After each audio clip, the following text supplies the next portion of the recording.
Hey, what's up everyone? Mark from Vintage Metal Madness. Welcome back to the channel. Today, we're going to talk about the tiny Tonka van. Got a whole pile of them here to talk about.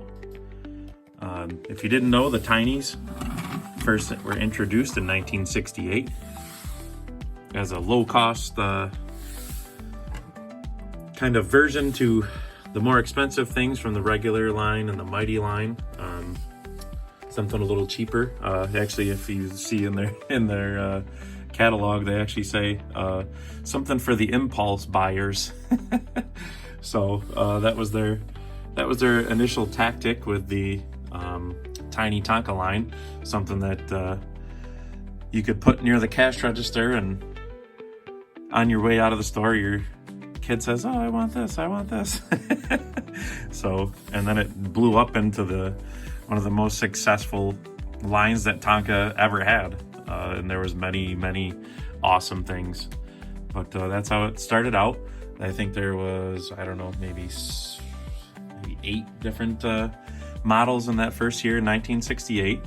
The vans, they were first released in 69, I believe, was the first year for any vans. There was a blue one and a red one like this. The blue one just had the Mound Min oval. This one is obviously has a USA oval. It's kind of worn a little bit. There you go. You can kind of see USA right there. And it just said Tiny Van on it. The blue one just had the oval and no decal Tiny Van. And then through the years, they came out with school buses in different colors, yellow, orange. This one doesn't have any decals on it, but this one would have been like a rescue van. It would have said rescue right there, or emergency, I think one said on it, but the decals are missing on this one. This was just one that I got in a lot with a bunch of other ones a while back. Then there was some private label ones too, like this one right here. This one's pretty cool. This is the Detroit News van from 1973. It's a tougher one to find. I wouldn't necessarily call it rare. I mean, it is. I guess it's rare. They do pop up though from time to time. They're not super expensive. For a tiny, they kind of can bring a lot of money. Usually, I don't know, 30-40 bucks or so for a tiny van. But like I said, this one is obviously, it says the Detroit News on there. So in Detroit, Michigan, people that subscribed to the Detroit newspaper, they sent these out for their subscribers as a kind of a promotion. So that's pretty cool. There's 3 different versions of this. This is the earliest one, 1973.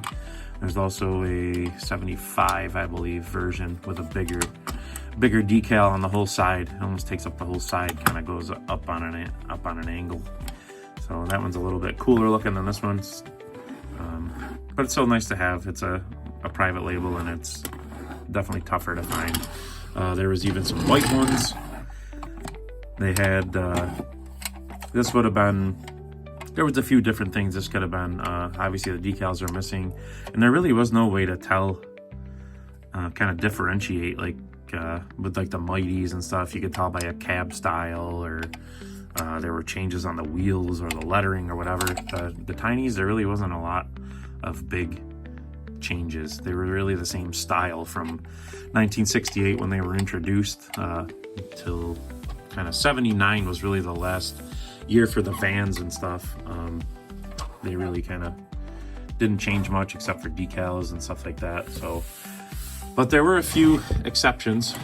So you've probably seen my short by now, where I showed the ones in the back here, the coolest of the bunch. So let's start out from the beginning here. These are in order. So these were the 77s, 78s, 79s. So they release 2 of them every year. And check out the differences in these. So here's a regular tiny van, the little tires, and kind of boring. Not kind of boring. It is boring. But and then check out the 77. So, first year for this style van with the 4 big wheels. There was the Snapdragon, which is green. It would have a set of the big wheels in the back and a set of the small wheels in the front to give it kind of a raked look, kind of tilting forward. That's a pretty cool one. I don't have it yet because it had these decals that were flames behind the front tires, and they're just always missing, or it's just really kind of beat up. So I haven't found a Snapdragon yet. But these are like I said, the 1977 versions. You can see they got the kind of a nice scenery on there, pretty cool. And that's on both sides. And they got the chromed look mag wheels, and just the size difference is big size difference. So it just really big difference between these two. They're just really cool looking. They really dressed them up and made them interesting. So these are the 77s. And then next up here we have these are the 78 versions. These were the two made in that year. Pretty awesome. These are my favorite of the bunch. They got the gold shiny decals on each side. Again, they have that cool scenery on there. Same wheels and tires. The decals kind of wrap around the back and kind of become tail lights, which is pretty cool looking. Same thing on this one, the gold shiny reflective stuff. The black ones are tough to find. This was actually the last one that I was missing to complete this kind of line here. Yeah, black and green. 78 was my favorite, probably the favorite year of any of the Tonka years. So I don't know, there was just a lot of unique things, lots of things in blue. Blue is my favorite color. So 78 was definitely there was a lot of 1 year only things. The decals were just cool. They had a lot of unique color combinations in that year. So 78 is definitely one of, if not the coolest year in the Tonka timeline. So that's fun. So here's the difference between 77s and 78s. Slide this guy back. These were the 79s, red and black. So same wheel and tires, just different decals. They didn't wrap around on these years. Red and black. As you can see, must have been a off day at the factory. They weren't really the decals don't really line up. But what are you gonna do? Big gap on that one. Maybe it was their first day or something. Or maybe it was their last day and they didn't care.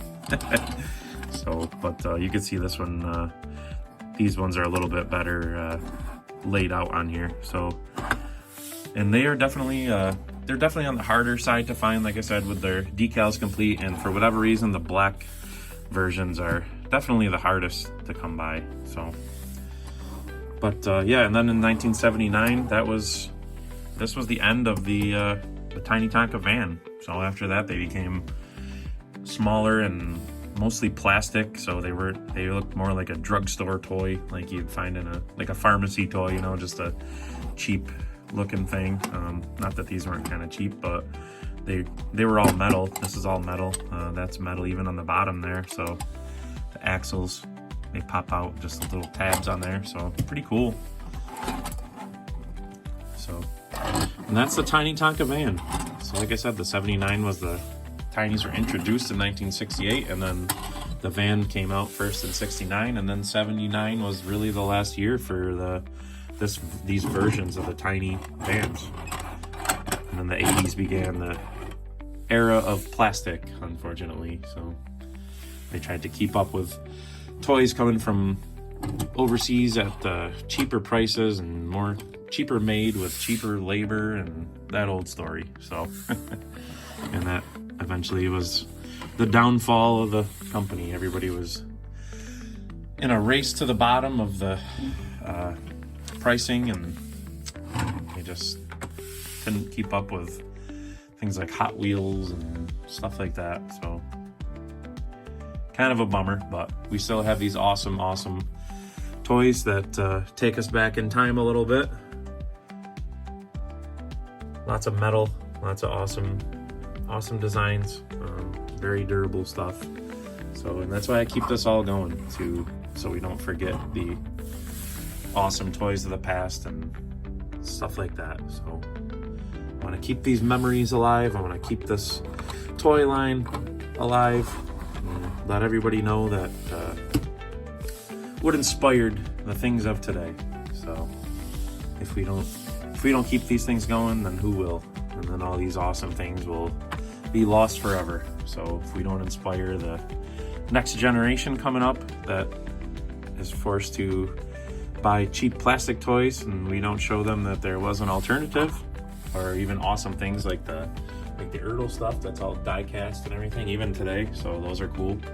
But these are really pieces of history, and I enjoy keeping the legacy of Tonka toys alive, and I hope to inspire the next generation. I just always love things that are a lot older than I am.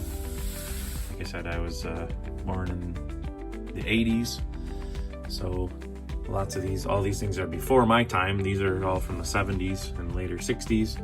So I think it's cool to have things that people before me played with before I was born, and they all kind of tell a story with their playware and stuff like that. And you just kind of, I don't know, I do anyways, you just kind of think back and think, wow, I wonder who played with this, or how excited were they to find it under the tree on Christmas, or stuff like that. So just makes you think, use your head a little bit in this age of instant gratification, and we kind of lose our imagination a little bit. So these things kind of make you use your imagination a little bit. Like, what happened to this thing that it got these scuffs on it? I bet you they were having a lot of fun crashing it into whatever they crashed it into.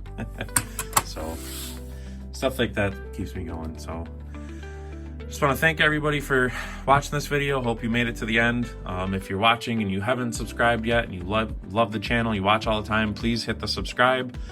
If you like the video, please hit the thumbs up button, and don't forget to set your phone or whatever you use to watch the videos to get notifications when I drop a new video, so you can watch it right away. You don't have to keep checking back. So and scroll down through the other videos. There's tons and tons of videos. I think will be number 118. So, and if you haven't seen the collection before, it is massive. There's always things coming. There's always new things to find. There's always new things to learn. So we got all the Ertl stuff that I'm gonna work in here and there. So tons and tons of stuff. So stay tuned. Don't forget to hit the thumbs up and subscribe. And I hope to see you in the next one.